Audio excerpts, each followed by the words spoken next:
भयंकर बलशाली विराट राक्षस का वध करने के पश्चात राम, सीता और लक्ष्मण महर्षि शरभंग के आश्रम में पहुंचे। महर्षि शरभंग अत्यंत वृद्ध थे। उनका शरीर जर्जर हो चुका था। ऐसा प्रतीत होता था कि उनका अंतकाल निकट है। सीता और लक्ष्मण सहित राम ने महर्षि के चरण स्पर्श किया और उन्हें अपना परिचय दिया। महर्षि शरभंग ने उनका सत्कार करते हुए कहा, हे राम, इस वन प्रांत में कभी कभी ही तुम जैसे अतिथि आते हैं। अपना शरीर त्याग करने के पहले मैं तुम्हारा दर्शन करना चाहता था, इसलिए तुम्हारी ही प्रतीक्षा में मैंने अब तक अपना शरीर नहीं त्यागा था। अब तुम्हारे दर्शन हो गए, इसलिए मैं इस नश्वर एवं जर्जर शरीर का परित्याग कर ब्रह्मलोक में जाऊंगा। मेरे शरीर त्याग करने के बाद तुम इस वन में निवास करने वाले महामुनि सुतीक्ष्ण के पास चले जाना, वे ही तुम्हारा कल्याण करेंगे। इतना कहकर महर्षि ने विधिवत अग्नि की स्थापना करके उसे प्रज्वलित किया और घी की आहुति देकर मंत्रोच्चार करते हुए स्वयं अपने शरीर को अग्नि को समर्पित करके ब्रह्मलोक को गमन किया।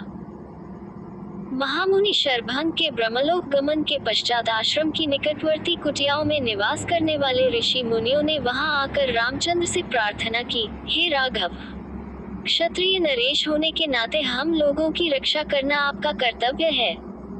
जो हमारी रक्षा करता है उसे भी हमारी तपस्या के चौथाई भाग का फल प्राप्त होता है। किंतु दुख की बात यह है कि आप जैसे धर्मात्मा राजाओं के होते हुए भी राक्षसजन हमें अनाथों की तरह सताते हैं और हमारी हत्या तक कर देते हैं। इन राक्षसों ने पंपा नदी और मंदाकिनी नदियों के क्षेत्रों तथा चित्रकूट पर्वत में भयानक उपद्रव मचा रखा है। उनके उपद्रव के कारण तपस्वियों के लिए तपस्या करना ही नहीं, जीना भी दूभर हो गया है। ये समाधिस्थ तपस्वियों को मृत्यु के मुख में पहुंचा देते हैं। इसीलिए हम आपकी शरण में आए हैं। आप इस असह्य कष्ट और अपमान से हमारी रक्षा करें और हमें निर्भय होकर तप करने का अवसर दें।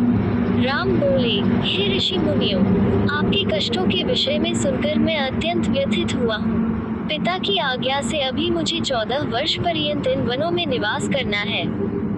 आप लोगों के रक्षार्थ मैं इस अवधि में राक्षसों का चुन चुन कर नाश करना चाहता हूँ।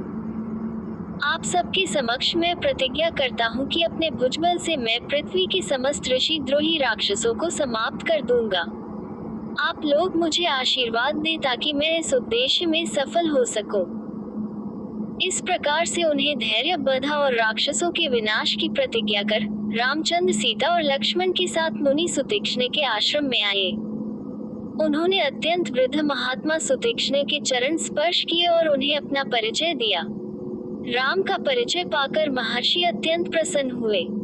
उन्होंने तीनों को समुचित आसन दिया, उनका कुशल क्षेम पूछा तथा फल आदि से उनका सत्कार किया। वार्तालाप करते करते सूर्यास्त की बेला आ पहुंची, तब उन सब ने एक साथ बैठकर संध्या उपासना की और रात्रि विश्राम भी उनके आश्रम में ही किया। प्रातःकाल राम बोले, हे मुनिव, हमारे हृदय में दंडक वन में निवास करने वाले ऋषि मुनियों के दर्शन करने की उत्कृष्ट अभिलाषा है। हमने सुना है कि यहाँ ऐसे अनेक ऋषि मुनि हैं जो सहस्त्रों वर्षों से केवल फलाहार करके तपस्या करते हुए सिद्धि को प्राप्त कर चुके हैं। ऐसे महात्माओं के दर्शनों से जन्म जन्मांतर के पाप नष्ट हो जाते हैं। इसलिए आप हमें जाने की आज्ञा दीजिए। महर्षि सुतीक्ष्ण ने आशीर्वाद देकर प्रेम पूर्वक उन्हें विदा करते हुए कहा, हे राम, तुम्हारा मार्ग मंगलमय हो। वास्तव में यहाँ के तपस्वी असीम ज्ञान और भक्ति के भंडार हैं। तुम अवश्य उनके दर्शन करो। इस वन का वातावरण भी तुम्हारे सर्वथा अनुकूल है। इसमें तुम लोग भ्रमण करके अपने वनवास काल को सार्थक करो।